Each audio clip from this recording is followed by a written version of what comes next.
घड़ी पनिया पिलाई दी है जान गे कफन ओढ़ाई दी है टूटत ही जब प्राण गे मरे घड़ी पनिया पिलाई दी है जान गे कफन ओढ़ाई दी है टूटत ही जब प्राण गे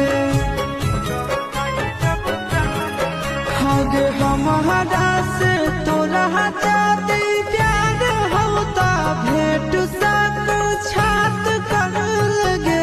हगे सुनाया बाबा हो भर पी पाट